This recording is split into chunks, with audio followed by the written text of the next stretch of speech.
Okay, let's see if we are indeed up and running. Let's go ahead and also do this.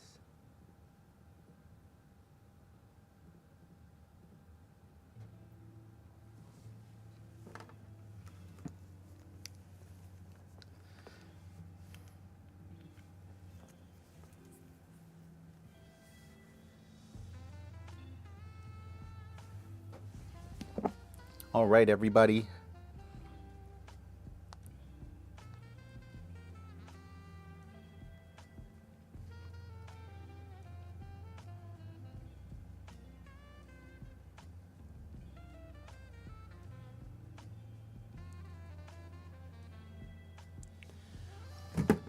Hello, everybody, and welcome back to the channel. We are doing something a little bit different than we normally would. So I was working on a video for this season, trying to get a feel for, trying to let everybody know what I was thinking about the upcoming season. And I had the video, put together, the audio done. And then one thing went to another, and I couldn't get that video out in time. So I still want to talk about the patch notes before the next season actually comes out, because I think there's some interesting stuff to see here. And I figured that now was a great time to just hop on a stream, see who's interested in talking about it with me, and going through some of the stuff that's here. As you can see, I'm just kind of fast forwarding through this stuff here. I'm not necessarily that interested in the battle pass or things like that. What I'm actually interested in here, though, is the patch notes themselves. So, oh, by the way, I am in a enclosed basement, in case you're wondering what's going on with my audio. So it's not going to be perfect, but we're gonna keep it moving, keep it positive. So the rewards for this season, the rotation, all this stuff, you can kind of read it on your own. But I did want to cover some of the major highlights that I was going to initially talk about in that video. One of them being the fact that we are finally getting a performance mode. Why does this keep falling?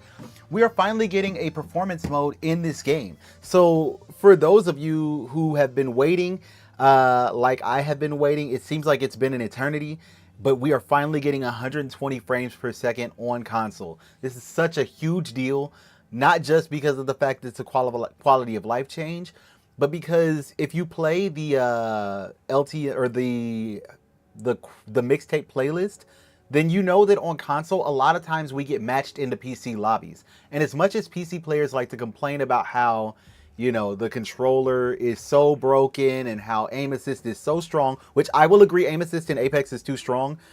Even from a controller use side, I think that it's too strong. You'll be strafing and shooting at somebody, and for whatever reason, if you're moving and there's a down target that's standing still, the aim assist will try to lock onto that down guy. If you've never played on controller, you're going to try to discount this, but it happens literally all the time.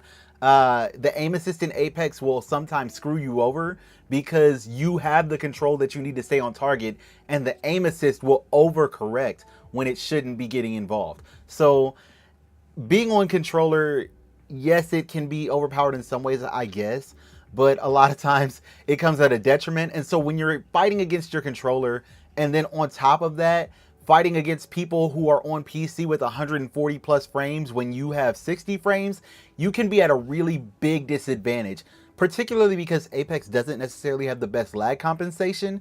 The higher your frame rate is, the less likely you are to face some of the more nonsense-based deaths. I had a video where I talked about this more in depth at one point in the works, but again, just with my schedule recently, it hasn't worked out to get that out. But I am really happy to see that there's a performance mode. For those of you on PS5, you're finally going to have the adaptive triggers available to you. So I think it's going to be pretty cool to see how Apex plays at 120 hertz on console.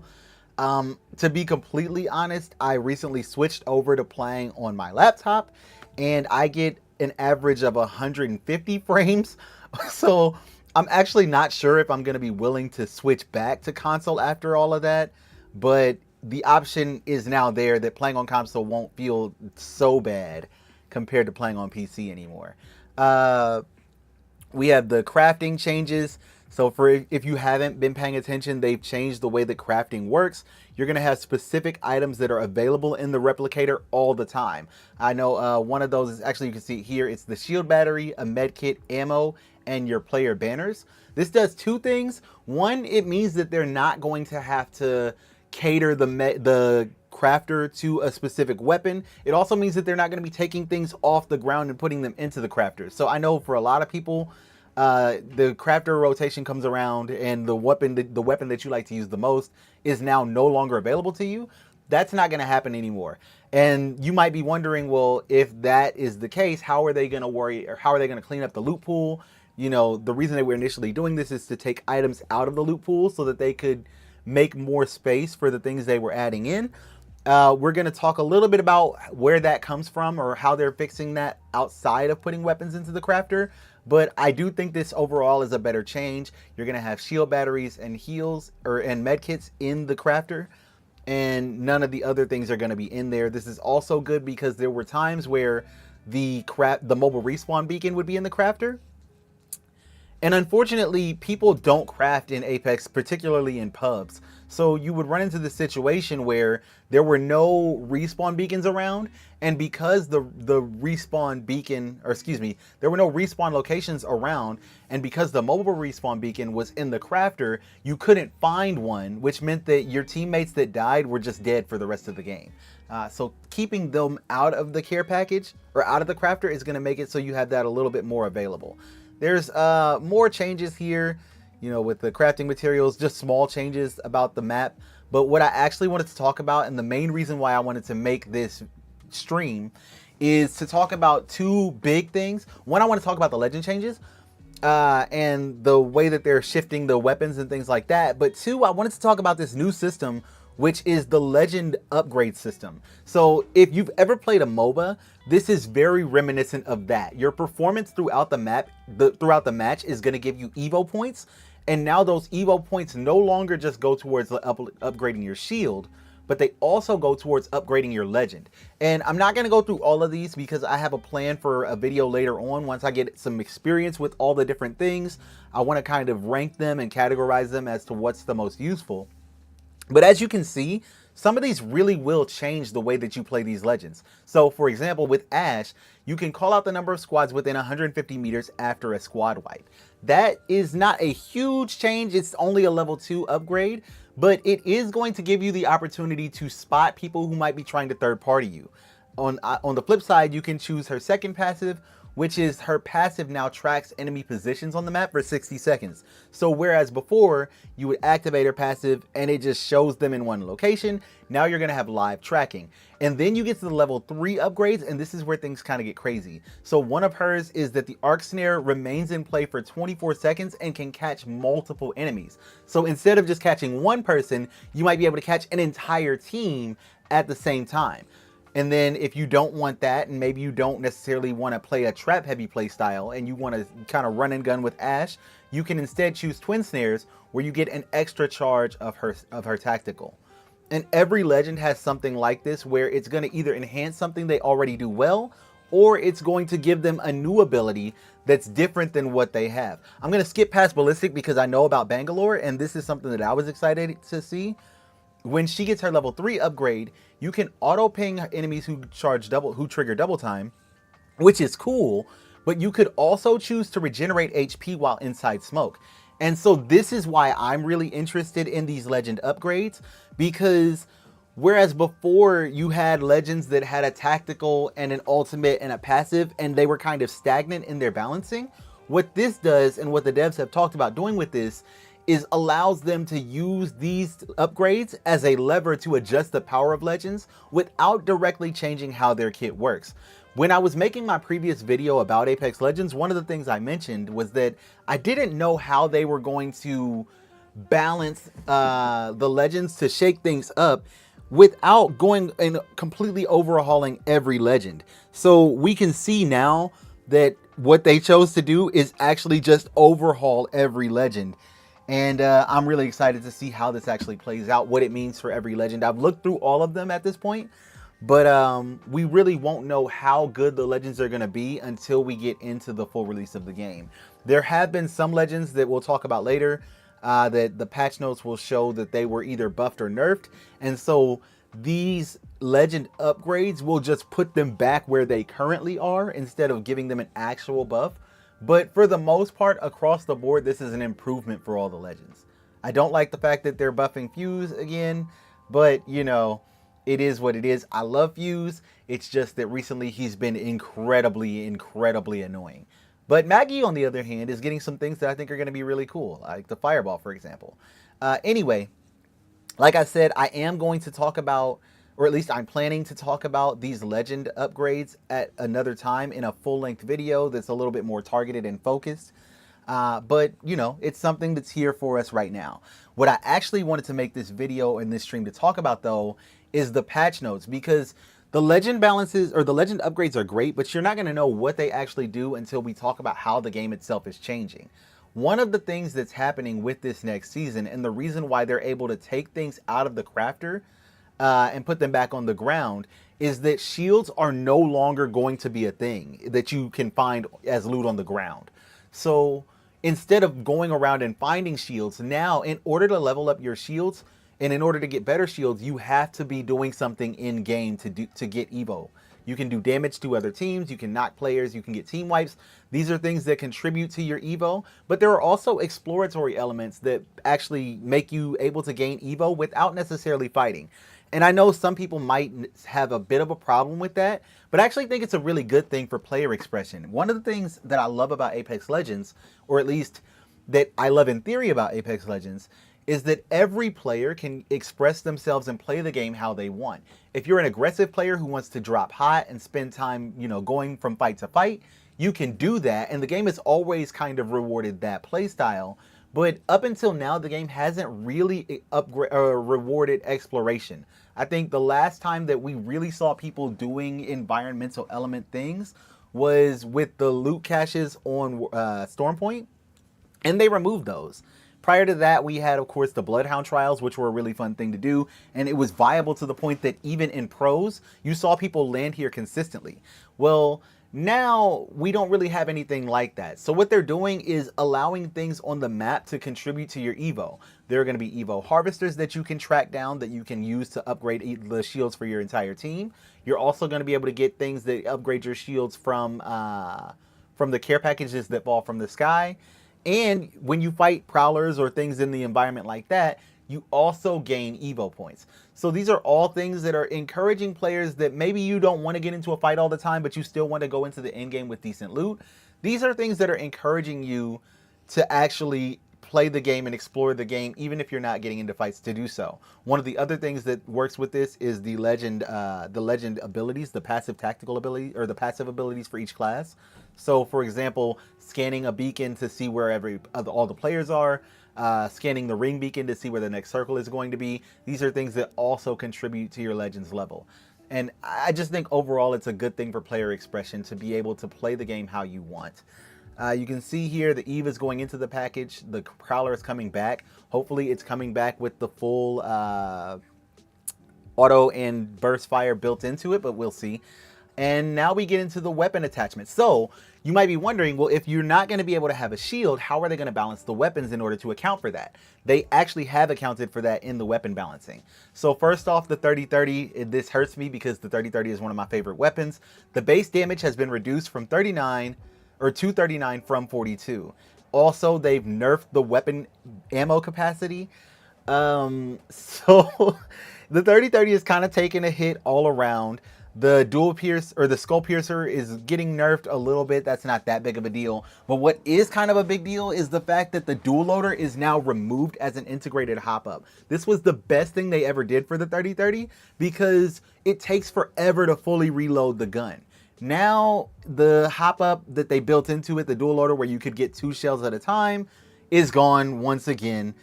Which is really annoying, but it does mean that you're going to spend a little bit more time looking for things because marksman stocks speed up the bonus to normalize and match it with other sniper weapons. So you're going to get a little bit of a faster reload now than you had before when you were reloading when you have a better sniper stock. but I am sad to see the double reload go away. And then it also says that reloading 3 shells in a row now increases the reload speed of the 30-30 for the remainder of the reload. This is good, but I can tell you right now from experience using the 30-30, a 20% reload after you've put in 3 shells when you're trying to get up to 10 shells is not going to be the same as just reloading it with the dual. So it's not terrible, but I just don't like seeing the 30-30 nerf because I am biased.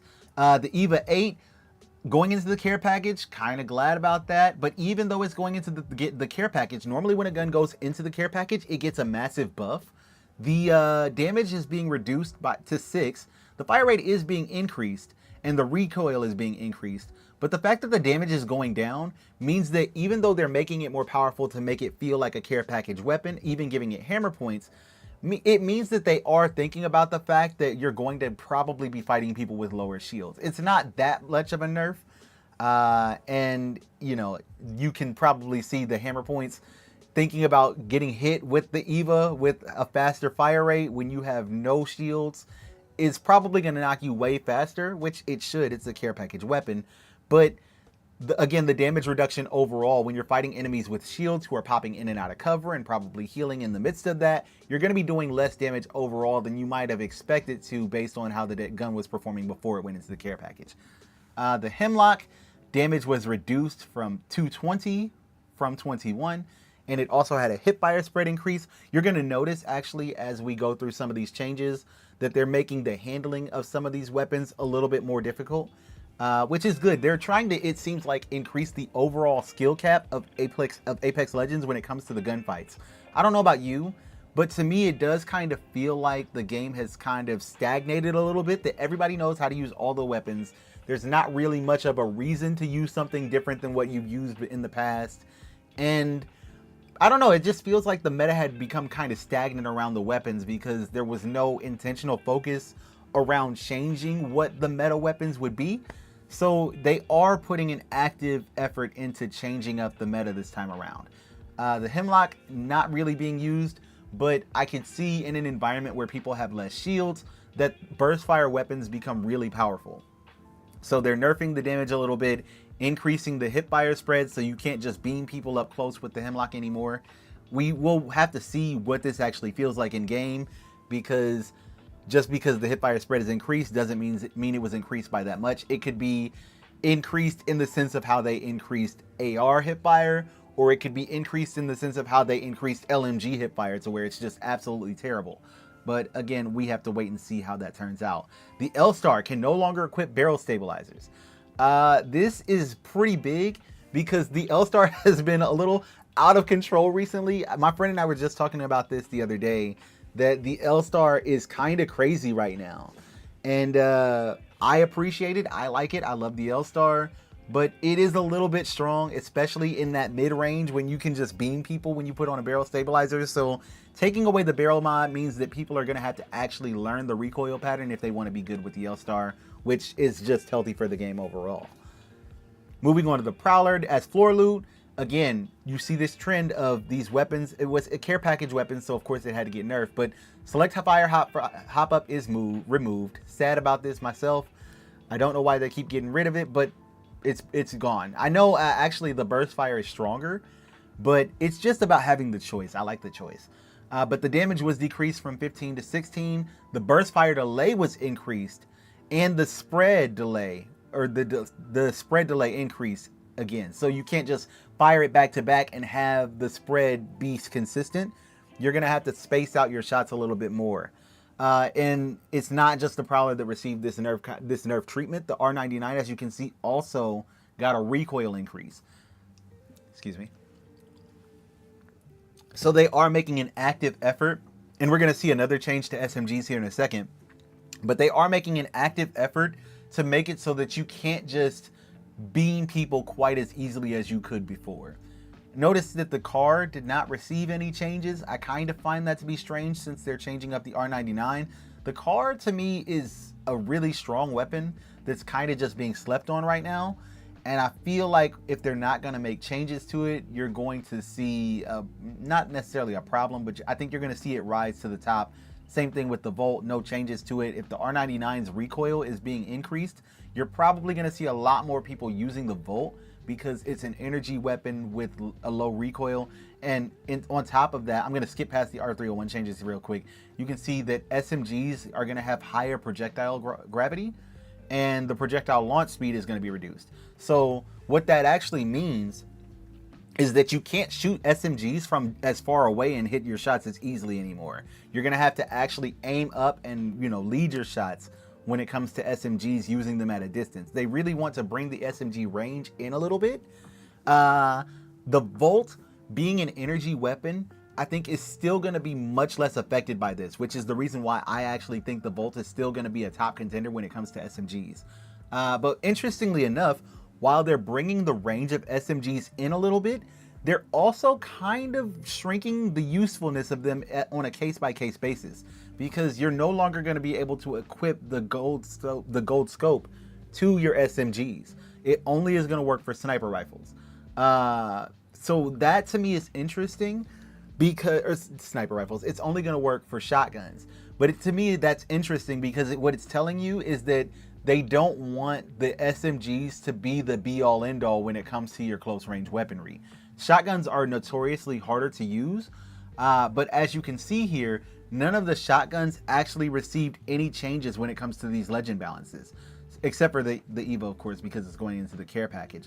So shotguns are probably going to be something that people are encouraged to use a little bit more going into this next season. They did, with the SMGs, increase the spread multiplier. So when you're getting a laser sight, because they made these changes up here, the laser sight is going to get, these changes up here, the laser sight is going to give you a little bit less spread, or excuse me, yeah, it's going to increase the control basically of your SMGs just a little bit more, which is nice. Giving them a slight buff is going to be pretty beneficial in the long run. And then last but not least, for the weapons, you see that the R301 hipfire spread has been reduced. I kind of like this. The 301's hipfire didn't need to be hit as hard as it was before. It was still usable, but just giving it a little bit more hipfire capability is going to make it better when you're trying to use the 301 in close range when somebody runs up on you with an SMG or a shotgun. This, though, is one of the things that I find the most interesting. It's not that crazy, but the heavy rig legends like Gibraltar, Caustic, Pathfinder, Newcastle, and Revenant now have a new rig animation. What this means, in case you're not familiar, if you've ever played a character like Gibraltar or Pathfinder, you've probably felt like they feel a little bit slow, and everybody will tell you all the legends move at the same rate, which is true, but it always felt like the taller legends were moving slower than everybody else. And the reason for that is that their animation made them take longer strides. And by taking longer strides, they were covering the same distance, but they were moving less. So you felt like they were moving slower. So giving all the legends a little bit of a rig animation buff, if you will. I don't know if I'd call it a buff, but just, a quality of life fix is going to go a long way to making them feel better to play. I don't know how much of a difference this is going to make when it comes to people choosing these legends or not, but I do think it's a really cool change just as a quality of life.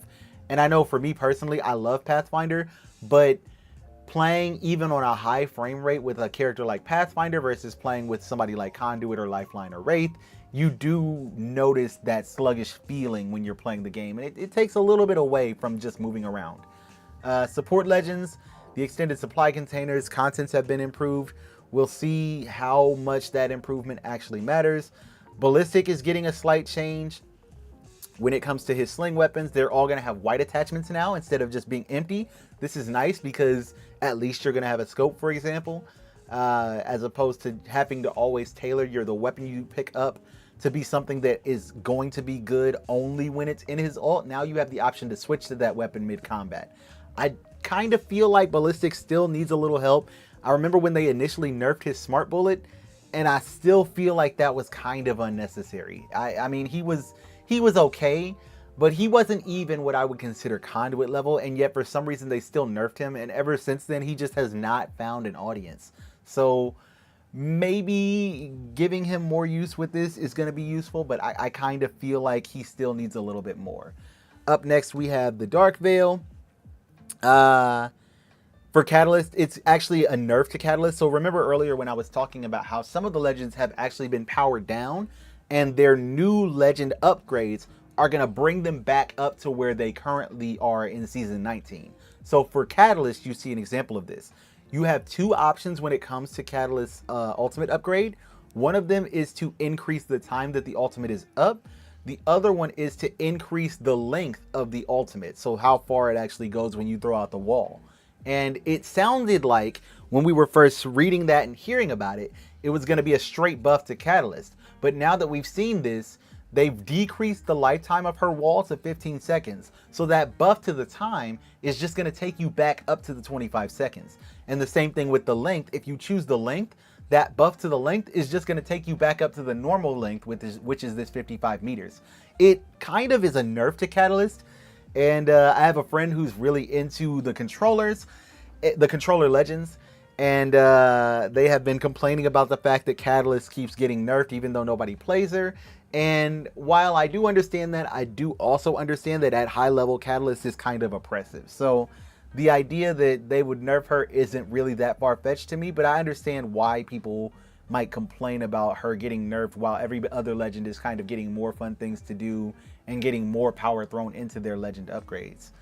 Conduit, we all expected this, got hit. Her legend upgrades also kind of helped this a little bit and give her a little bit more fun to her playstyle, but she has been nerfed. The cooldown on her tactical has been increased to 26 seconds. Not a ton, but you're just not going to have it what felt like all the time like you did before. They also have reduced the generation rate to 15, whereas it was 20. I believe this is something that she can increase again when it comes to her legend upgrades, but you're not going to be healing as fast as you were before. And then the time between shield generation or the shield generation time, so how long it takes to get your full shields back when you get hit with the tactical, has been increased just a little bit by 1 second. These are things that overall may not be that strong individually, but when taken together, it is going to reduce a lot of Conduit's power, which, you know, I think Conduit was breaking the game like some people were saying? No, but she was leading the game to be a lot less readable, a lot less legible when it came to combat, because especially if you didn't know that the enemy team had a Conduit on their squad, you would do damage to somebody, your teammate would go, he's cracked, he's cracked, he's cracked, and you guys push and converge on this person, or maybe one person swings to take that person down, and then they shoot at them, and all of a sudden it's like, I thought you said he was cracked, this guy has full shields. Now that's not going to be as common of a situation because they're not going to be full health by the time you get there. But more importantly, Conduit's not going to have this ability readily available. So she might be able to do it for one teammate, but she's not going to be able to reliably revive or regenerate the shields of all teammates. This is also important when we talk about some of the changes to Wattson.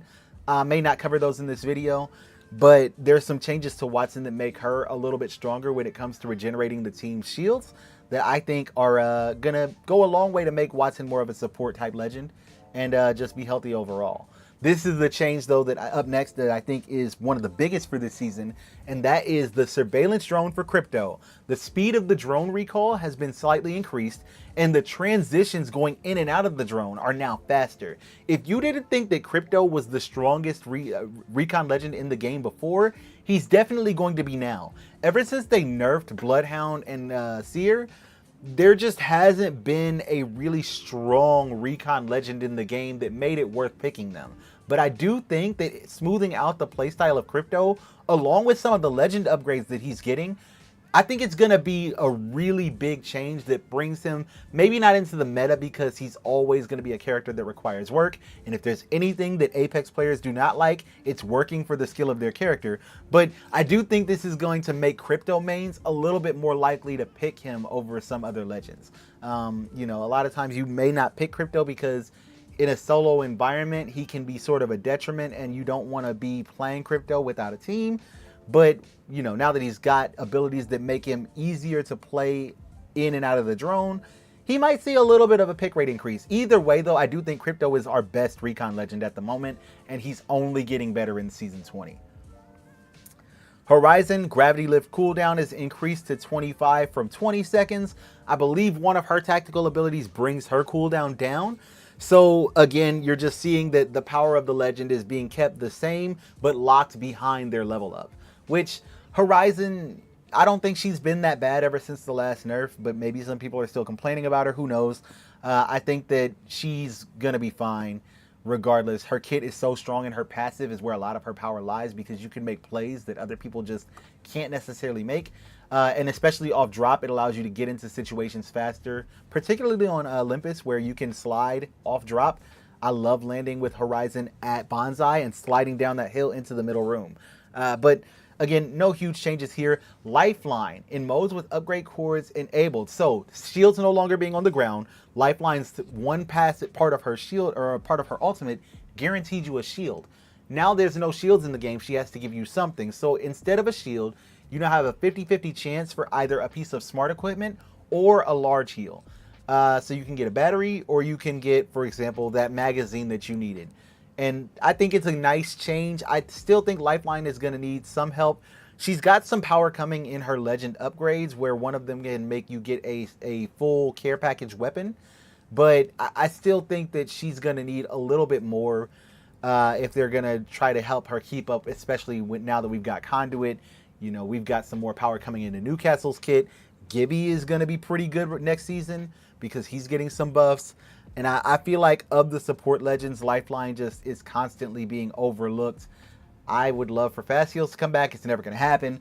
But she does need something to strengthen her kit just a little bit more. I love what they're doing with her legend upgrades, don't get me wrong. But I do still think that even in spite of that, she's going to need a little more power.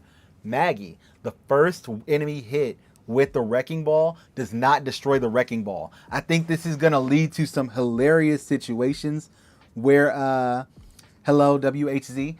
I'm sorry if I'm saying your name wrong, but I do think that this is going to lead to some hilarious situations where you throw the Wrecking Ball, it hits somebody, it bounces around the room a bit, and then after 2 seconds, it doesn't find anybody else and it smacks the same person again. I think that that's going to happen a lot more than people expect it to. And as much as it's going to be frustrating to get hit by, it's going to be hilarious to do it as Maggie. But to compensate for that, they have made it so that you can only be stunned and knocked back by the ball one time. So it's not going to hit you, stun you, and disjoint you, and then hit you and disjoint you again. I think they realized that that would feel really bad, so they decided not to do that. Also, though, it's going to bounce through devices it hits and destroys. So for people who may not know because you don't play Maggie, if you're fighting against a Newcastle or a Gibraltar and the ball hits one of their walls or their shield abilities, right now what happens is it hits that and it instantly explodes. Well, now it's not going to explode, it's going to break it and it's going to go through it, which means that Gibby can't hide behind his shield because it's going to destroy Gibby's shield and it's going to hit Gibby. I love this change because Maggie is supposed to be a counter to this defensive playstyle, which is getting stronger next season with the advent of these legend upgrades. So giving Maggie a tool to be a full counter to these legends, I think it's just going to be good for the game overall and increasing the skill ceiling because you're going to have to think about counter picking and, you know, with ranked becoming better, people are going to have to really think about their legend choices a little bit more with things like this being implemented. Octane, the jump pad audio fall off for the double jump has been adjusted. So basically, you're going to be a little bit quieter when you're jumping in as Octane if you're jumping in from a long distance. I don't like this change. For the longest time, we had to deal with the Revtane push. I know that they changed Revenant and you no longer have the degeneracy that happened, but audio in Apex is already so messy and so unreliable that taking audio away from a queue, it just kind of feels bad to me. So I'm not a fan of this change very much, but you know, it is what it is. Octane apparently needs a buff to some people, and now he gets one. Pathfinder, insider knowledge. Scanning care packages now awards 50% alt charge instead of 100. I hate that they're nerfing Pathfinder. I think it's cool that he's going to be able to scan either the ring console or survey beacons and get charged from those things, but I feel like you could leave it so that he can constantly get that reward from everything that he's doing. Right now, if you're playing Pathfinder, this is just something that I feel as a Path main, a lot of times it feels like you're getting your ult way slower than you used to. And because of that, it just feels bad sometimes playing through a match. You're at the beginning, you leave after looting your first POI, and you still don't have your ult. You get into a fight, you win the fight, you still don't have your ult, and so your team kind of has to rotate on foot the entire time. I just think that feels bad. They did change it so that if your teammates scan the package, you can still scan it to get your ult cooldown. But I just feel like they need to stop nerfing past ult charge cooldown. But that said, they are buffing your abilities on the ult, so maybe there's a slight reason to bring it down. I just personally, again, disagree with this. Pathfinder is very popular, don't get me wrong, but he's not really doing anything. So the idea that they're going to nerf that, I don't know. I just personally don't like it. So, I know everybody has their own opinions about the different legends. Maybe some people hate Pathfinder and think that he shouldn't have so many zips because it takes you very far and allows him to do things that other legends can't do. But, I like him and I just want him to be strong. We do have some map updates coming, so they're going to be changing the museum on World's Edge and creating another area there. I'm not sure how much this is going to add to the World's Edge situation. It does feel like people have been landing a lot of places recently, but I think that's just because we're getting towards the end of the season. And once the new season starts, people are going to be feeling the freshness of the environment and probably landing back at Fragment once again. So this could be useful for allowing people to space out a little bit, but I think it's more so just going to be an area for them to show off the community artworks that are there. And I think it's cool to show off the community artwork. I'm probably not going to look at it because if you're ever in that area, you're fighting for your life. But it is nice that they're recognizing and showcasing some of the members of the community. There's some things here about the celebration of the dressing in flags that I'm not going to get too much into because I don't think that that's really that important. I am curious if you're going to be able to find a balloon that you can teleport to again like you could before. They said that they fixed it, and then all of a sudden I was still able to do it in some of the maps in the mixtape mode. So who knows if that's actually going to be fixed or not. But I'm assuming that they've looked into it and changed that this time around. Tridents, balloons, and gravity cannons have been given a fresh look to complement the theme of the season. That's more of a quality of life change than an update to me, but here it is. And then the last thing that I do want to talk about a little bit more in detail is the introduction of the Thunderdome map for Gunrun Team Deathmatch and Control. The reason why I do want to talk about this is because I don't know how many of you guys actually play the mixtape playlist, but especially on console, it doesn't seem like a lot of people are in those modes. So while they were supposed to be a mode that people go into to kind of relax, maybe warm up for the Battle Royale, and people do still use it for that, they've kind of devolved into modes that only people who play those modes specifically jump into. When I was traveling and we were in places like Pakistan or in South Asia where there wasn't a good connection to a server, that's probably the place I've seen the most people playing that mode because there's just not enough people online to fill a Battle Royale. But for the most part, from my experience, not a lot of people play the mixtape. And it's so bad, at least on console, that you constantly end up in PC lobbies. And they always told us if you're on console, you're not going to end up in a PC lobby unless you're playing with a PC friend. But unfortunately, because of the fact that there's not enough people playing the mixtape, it happens literally all the time. And it kind of felt really unfair, especially for people if you're playing on Xbox One or PS4. You're getting matched up against people that are running 160 frames per second. They can see further than you. They have better draw distances. And it just felt really bad. And it's a problem that I hope will be fixed with them doing things like adding in the Thunderdome. The problem with these mixtape modes is that just like Arena, they brought it out and there was all this hype around it and then they stopped supporting it. So because they stopped supporting it, people stopped caring, the hype died down, and everybody just went back to playing Battle Royale. If they're going to have this mixtape playlist, they do need to keep it fresh, they do need to keep it updated, and keep players interested so that it stays a fun, casual mode. So the last thing is the mixtape. There's the upgrades or the updates that you would expect. They're changing the weapons around to make it feel more fair and based on the meta changes. There's the new LTM that's coming next season. I'm not going to talk about that right now because I think I'm going to talk about it after we've experienced it. But I will say I do think it's pretty cool that they're doing something kind of like a Rebirth Island where you spawn in a certain area, you're guaranteed to have a one-on-one fight in your starting POI, and you can either rotate out and fight other teams, or you can stay and hunker down and try to make that your own location, and especially if it's inside the ring. So I think it's going to be pretty cool, but I always reserve my judgment for these modes until after I've actually gotten to experience them. And the last thing, there's the world systems, bug fixes. I am going to talk about bug fixes. I'm not going to talk too much about the world systems, aside from the fact that you can't just hunker down outside the ring anymore. They really don't like this. It's been clear ever since, I think, Season 2, when they nerfed Lifeline's drone, that they don't want people fighting and staying outside the ring. So you're going to get a nerf or a warning if you're spending outside the ring. So the outside ring playstyle is kind of being nerfed in a way. But I did want to talk about this ranked system upgrade. I am still kind of concerned because they mentioned things like you're going to get more points when you kill people who are higher level or higher ranked than you. That makes me a little bit concerned because I'm thinking that it's possible that we're going to still have situations where we're going up against people that are match made with us when we shouldn't be going against them.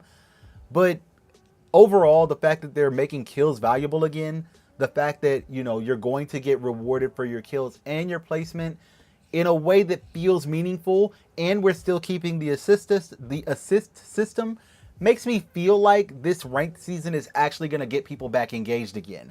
I'm still not sure if I'm going to release the video that I was working on before, but in that video I talked about how if you look at the average rank for every legend on the Apex status tracker, and I'm actually going to pull this up right now so you can see it, so I'm not just lying. Let me see.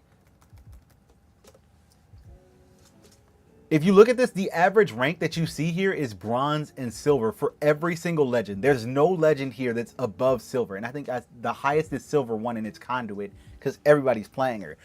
This is ridiculous when you consider the fact that at one point in time, these ranks were gold and platinum. And I know it's harder to get to the higher ranks now, but it's not that hard. So what this tells you is that nobody cares about ranked. Nobody is playing ranked, which is really sad when you consider the fact that at one point in time, over 50% of all games played in Apex were ranked games. The fact that we've gone from ranked being the priority of every player to no one caring about it anymore tells you that Respawn is really messed up.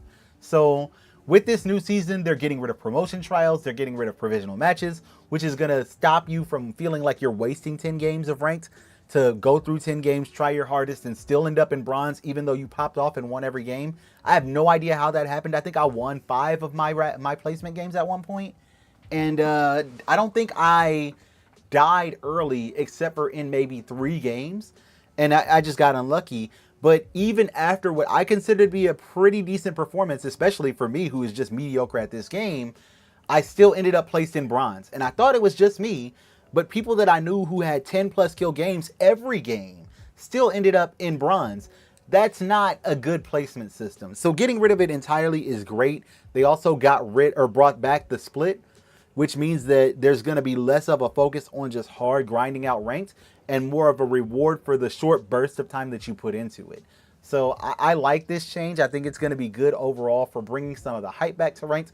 And I hope that they keep the system for the maps in because that's something I like. But overall, it does seem like the matches in ranked are going to be better overall. There's also the streak bonus. So if you place well back to back to back and are consistently performing well, you do get rewarded for that, which I think is something that's really important. It kind of remains to be seen how much RP it's going to take to get from place to place and what it actually feels like to climb. But just from an initial standpoint, it does seem like things are going to be better this time around. And like I said, I do want to talk about bug fixes because sometimes there's things here that are important. Double clicking the melee tab now equips items. It's pretty cool. Firing range dummies no longer clip through damaged doors. Not that big of a deal. But what is here is player created pings can once again be removed. There are some times where you ping something and the ping just stays on the map and you can't get rid of it. It's really annoying even though it's just a small thing. So this is kind of big for me as a person with mild OCD to be able to get rid of this. Players no longer teleport into the building overlooking the fight night ring via the trident. I did not know that this was a thing. That's crazy. But it's probably good that that's gone. Valkyrie can no longer get under the turbine on Olympus. This is just kind of a cheese strat. Doesn't really matter for us normal players, but it's good that they removed some of the ridiculous ratting that could happen. And a voice line while picking up enemy banners no longer indicates it is a squad mate. So I didn't know that it did that, but good quality of life change. I think that you should be able to pick up the enemy banner card. I think it's hilarious to scare your enemy away as they're crafting banners and then steal the banners so they have to do it all over again. It's actually really funny, and my friend and I won a game as a result of doing that once. So it's a fun thing that I like. Most dialogue is synchronized between clients. Not a big deal, but it is going to give you the ability to laugh together when a legend says something ridiculous. And squad members can now be muted while spectating. Didn't know that you couldn't do that. I always mute my squad mates right at the beginning. And with that, I think that we are at the end of this. You can look through these at your own leisure. Mirage decoys that are destroyed by piercing spikes no longer keep the trap active. And then we've got some quality of life changes, which some of these were included above. But there is a feature with Seer getting his passive. So one of Seer's passives that he can upgrade is he gets his movement speed back while he's looking through his vision. This is huge because when Seer first came out, you all remember probably sprinting around and sliding around with Seer's tactical active. You're going to be able to kind of do that again. And now on top of that, you're going to be able to change the per optic ADS sensitivity to account for that specific instance. I'm kind of hoping that this eventually gets trickled down into other legends like Vantage, for example, so that they can do the same thing. But that kind of remains to be seen. The navigation tabs have been shifted a little bit. I am slightly hoping that they eventually just shift the way that the tabs work in general. It looks cleaner now, but I find it a little bit harder to navigate sometimes. But again, these are just small nitpicky wish list items. They've done some graphical optimizations, things that I probably won't read through individually. And yeah, that's the bottom of this list. If there's anything that you guys want to cover in specifically, you can feel free to leave questions. Also, if for some reason you stuck around to the end of this and I didn't, annoy you and scare you away, feel free to subscribe to the channel. I am going to continue to cover Apex Legends as we go throughout this season. I am probably the most excited I've ever been, and there's a lot to cover for this season. I know a lot of people have already done the news things around this season, but I do like to cover the more in-depth, nitty-gritty areas of things. And I also like to cover things after we've gotten to play with them for a little while. So for me, I know we've got these Legends upgrades that people have already read. You probably know what most of them are. But I want to make a video talking about what some of the best ones and worst ones are, which legends give you the most value, and maybe who you should be playing this season. I'm probably going to do it from a fun perspective. That's how I always do. But if that's something that you're looking forward to, something that you like to see, let me know. Also, I am going to be reading the comments in the live chat for this video even after it goes down. So if there's something you want to see me cover, just let me know in the comments below, and I'm willing to make whatever people are willing to watch. So Apex Legends is not the only thing that I cover on this channel, but it is probably the thing that I cover the most consistently because I absolutely love this game. I know that we've been in a low player count for the past few months, but I think this season is going to be a great way to revitalize Apex and bring people back. So I'm excited for it. I hope you're excited for it. And I'm going to be online when the season drops tomorrow. So with that, I am now finished covering the patch notes, but again, I'll be around. So if you guys have anything that you want to ask me, feel free to drop it below. Anyway, thanks for watching. I will see you in the next one.